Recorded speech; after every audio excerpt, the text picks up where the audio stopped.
मोहनपुर में रहने वाला शक्ति अनाथ था। बचपन से ही वो उस गांव में रहता और गांव वाले उसे जो देते वही खा पी कर बड़ा हो गया। किसी को नहीं पता था कि उसके माँ बाप कहाँ गए, वो कहाँ से आया। शक्ति स्वभाव से बड़ा ही दयालु था। उसे जो कुछ भी रूखा सूखा खाने को मिलता उसके 4 हिस्से करता। एक हिस्सा एक चूहे को देता, दूसरा हिस्सा एक बिल्ली को, तीसरा हिस्सा एक तोते को और बचा हुआ एक हिस्सा वो खुद खा लेता। इस तरह शक्ति बड़ा हो चला था। एक दिन गांव का एक सेठ शक्ति से कहता है, अरे कब तक तू इस तरह दूसरों के दिए पर अपना गुजर बसर करेगा रे? अब तो तू जवान हो चुका है, कुछ काम क्यों नहीं करता? क्या काम करूं सेठ जी, मुझे तो कोई काम आता ही नहीं। काम किसी को नहीं आता, बस सीखना पड़ता है। और तुझे भी काम सीखना चाहिए। सारा दिन चूहे बिल्ली और तोतों के बीच में बैठा रहता है। ना तो मेरे माँ बाप हैं, ना भाई बहन और ना ही कोई रिश्तेदार। मुझे कौन सिखाएगा? आप सबकी कृपा से मैं जीवित रह गया और ये जानवर भी तो आप सबकी कृपा से ही पल रहे हैं। वरना ये बेचारा चूहा, पैर में गहरी चोट थी, मानो मर ही जाता। लेकिन आज ये बिल्कुल स्वस्थ है। और ये तोता, न जाने किसने इस बेचारे के पंख काट दिए थे, लेकिन अब ये पूरी तरह ठीक है। और ये बिल्ली, इसने तो एक माँ की तरह हमेशा मेरे सर पर हाथ रखा है। न जाने मेरा इससे क्या रिश्ता है। हाँ, तेरी ये कहानी हम बरसों से सुनते आ रहे हैं, लेकिन अब तुझे अपने साथ साथ इन जानवरों के भरण पोषण के लिए कुछ काम करना चाहिए। शक्ति शरीर से काफी कमजोर था। वो मेहनत का काम नहीं कर पाता था और पढ़ा लिखा न होने के कारण उसे कोई दूसरा काम भी नहीं आता था। वो गांव के लोगों के छोटे मोटे काम कर दिया करता, लेकिन उसके बदले कोई उसे पैसे नहीं देता था। लोग बस अपने घर का बचा हुआ खाना उसे दे दिया करते थे।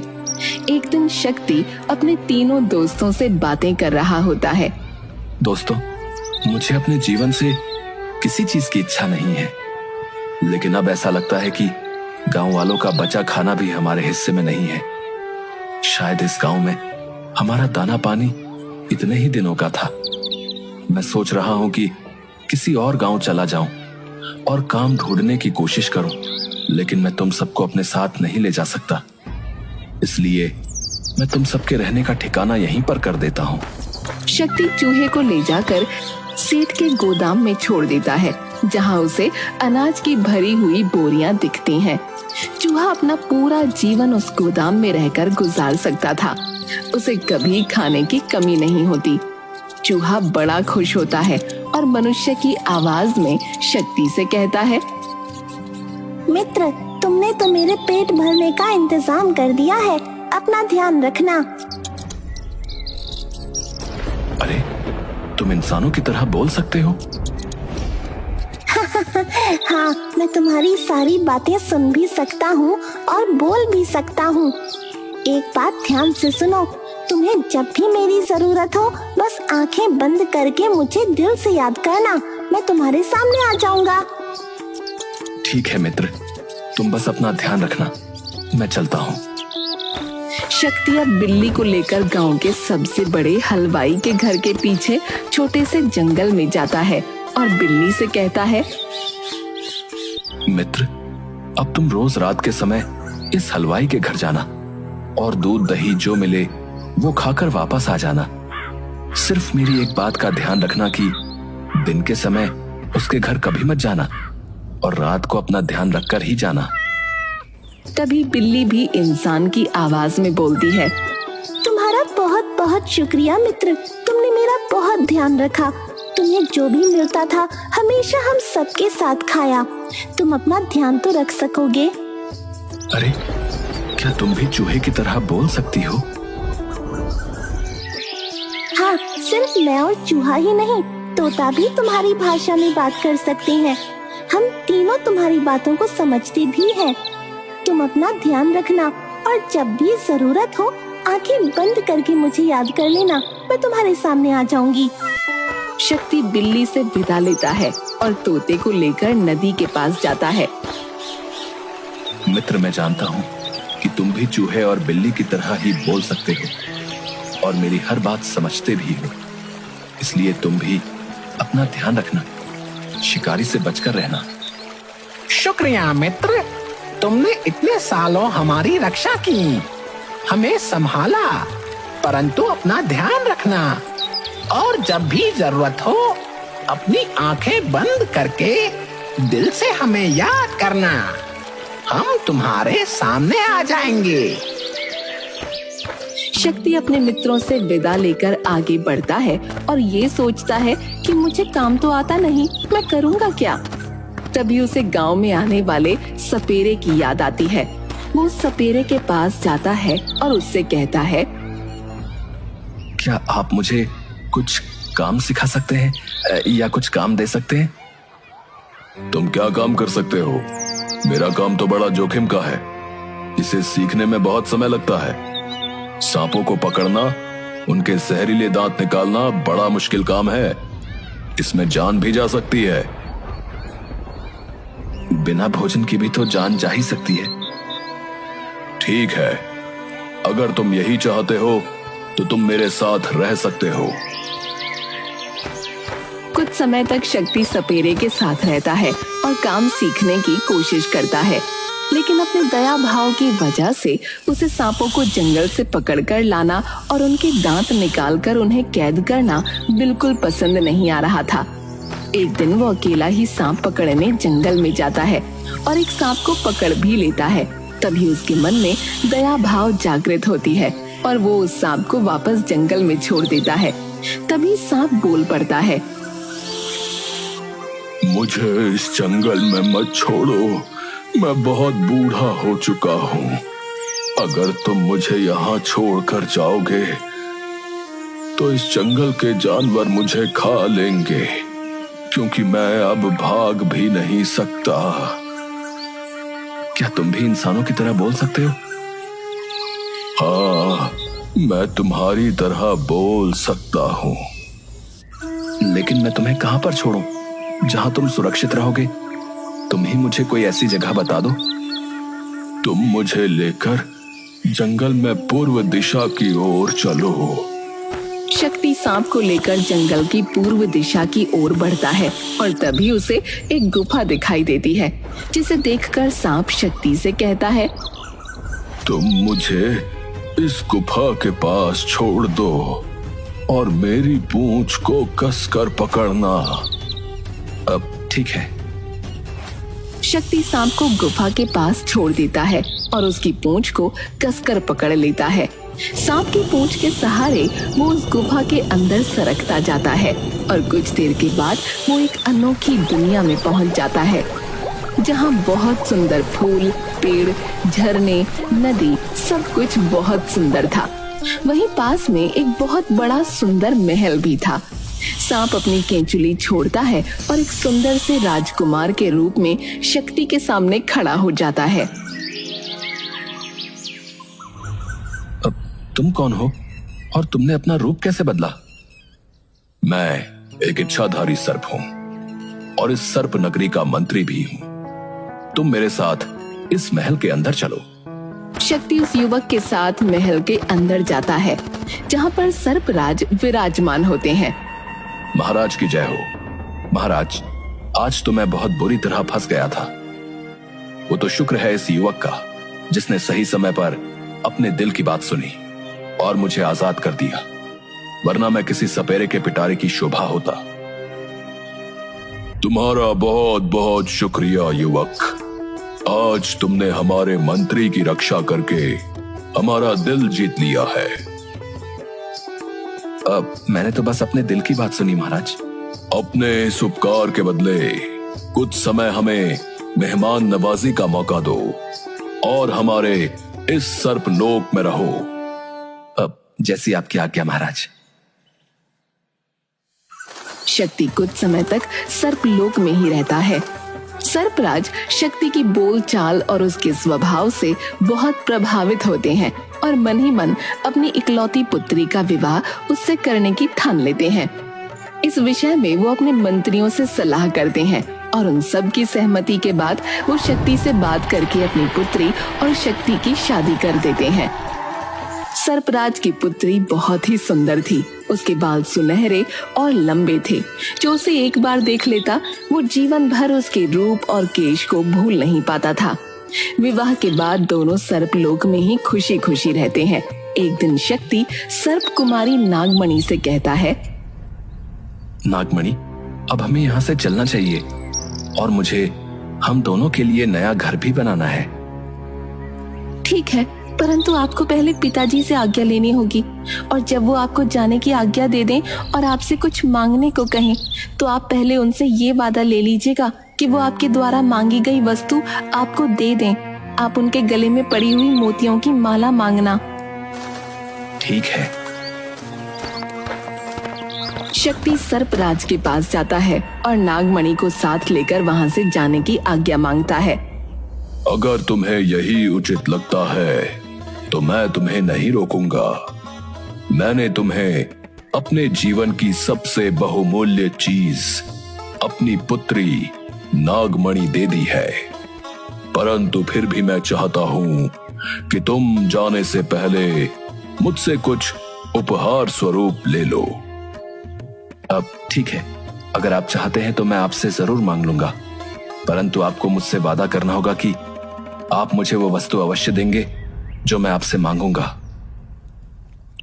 मैं तुमसे वादा करता हूं। बताओ तुम्हें क्या चाहिए?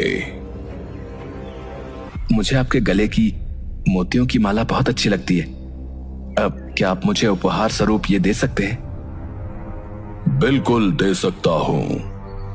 सर्पराज अपने गले में पड़ी हुई मोतियों की माला निकालकर शक्ति को दे देते हैं। शक्ति और नागमणि पिता से विदा लेकर सर्पलोक से बाहर पृथ्वी लोक पर आ जाते हैं। पृथ्वी लोक पर आने के बाद नागमणि शक्ति से कहती है, अब हम कहाँ जाएंगे? आपके पास तो कोई घर भी नहीं है।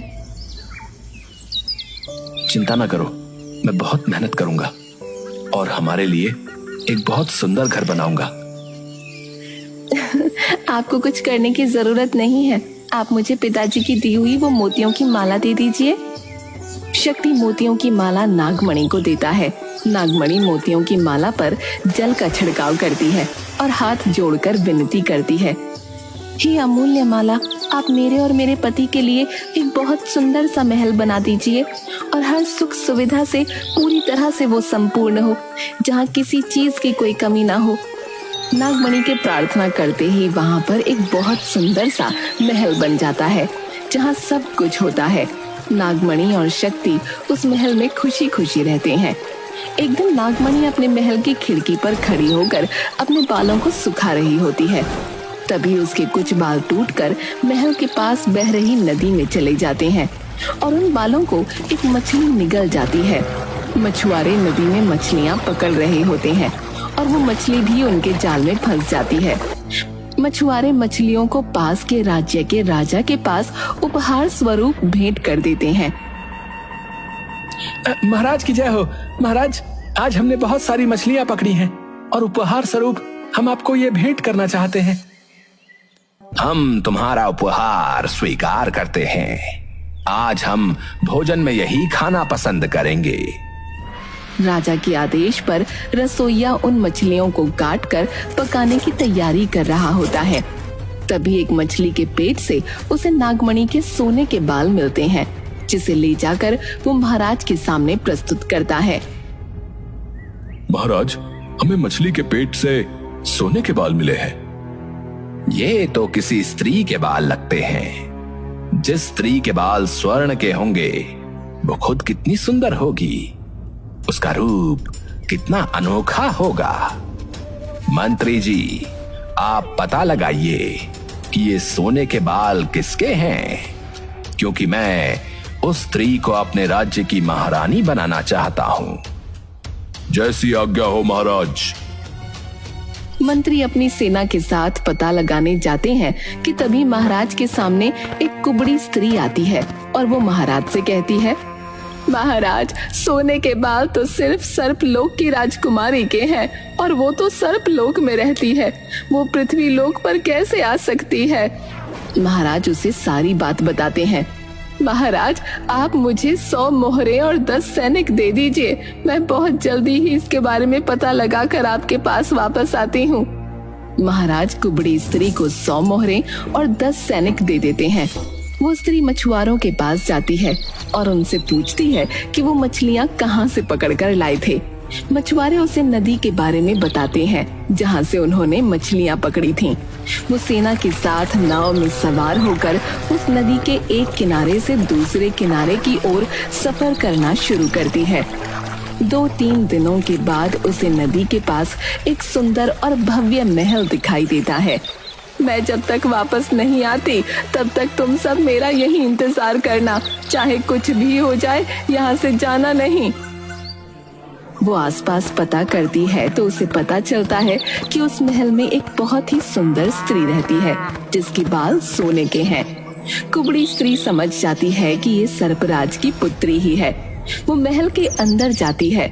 तुम कैसी हो नागमणि? कितने समय बाद मैंने तुम्हें देखा। मैं आपको नहीं पहचानती। आप कौन हैं? मैं तुम्हारी बुआ हूँ, तुम्हारे पिता की बहन। बहुत वर्षों पहले मैं इस पृथ्वी लोक पर आ गई थी और तब से यहीं पर रह रही हूँ। मुझे जैसे ही पता चला कि तुम यहाँ पर हो, मैं तुमसे मिलने चली आई।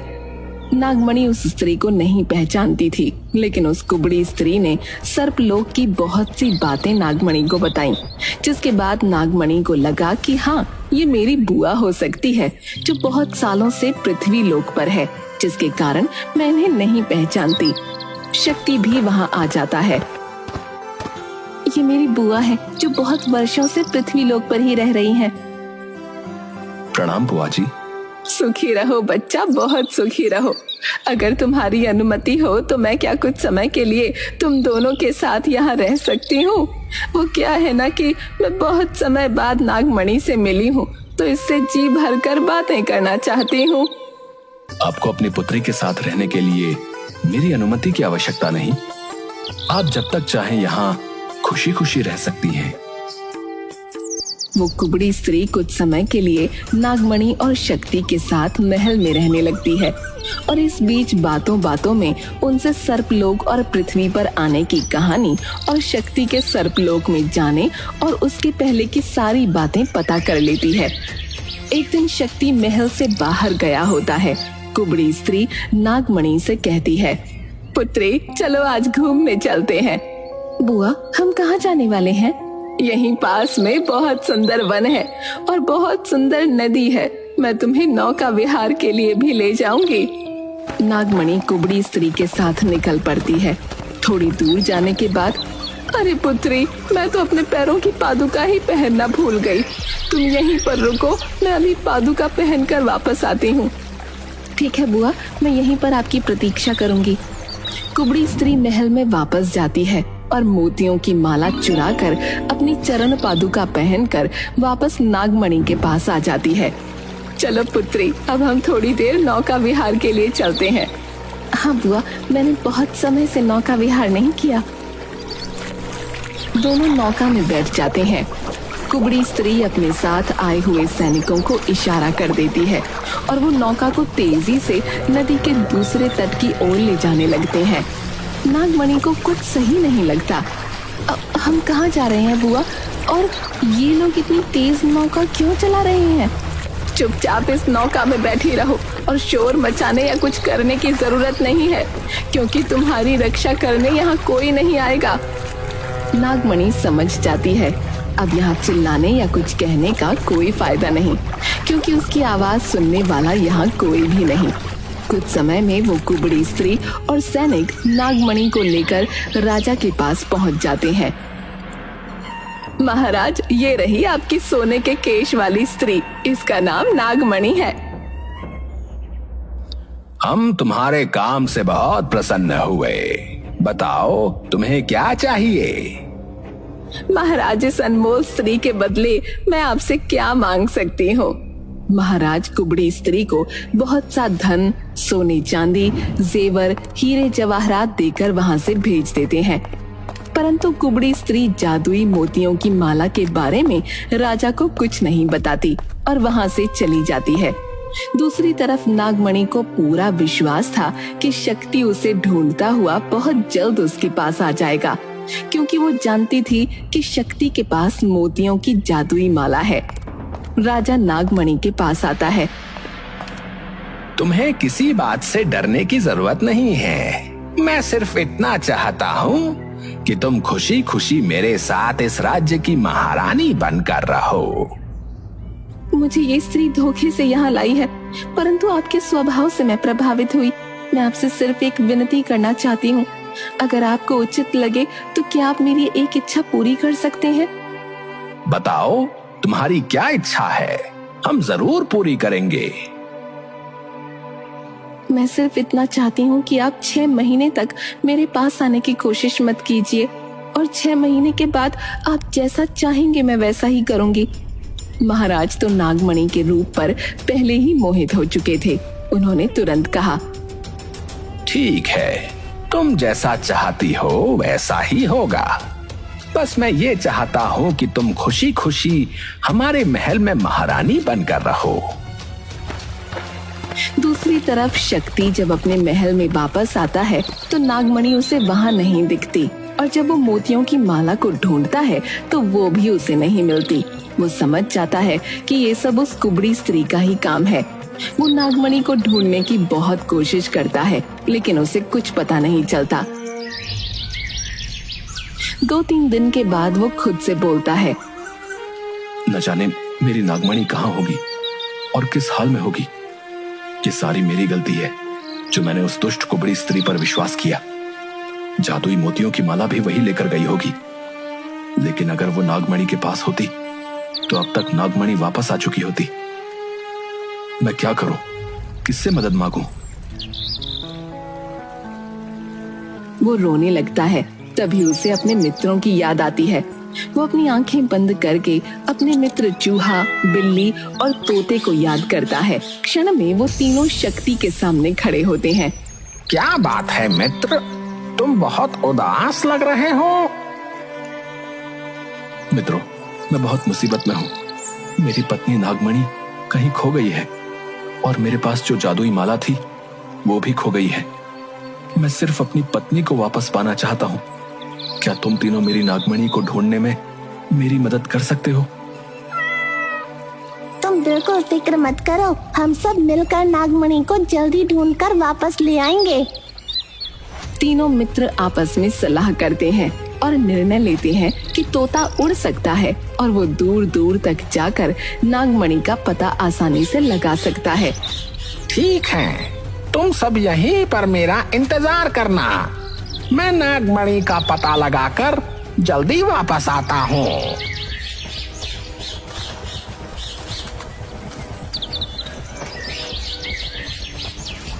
मैंने नागमणि का पता लगा लिया है। वो पास के ही राज्य के राजा के महल में है, परंतु मैंने उसके गले में वो मोतियों की माला नहीं देखी।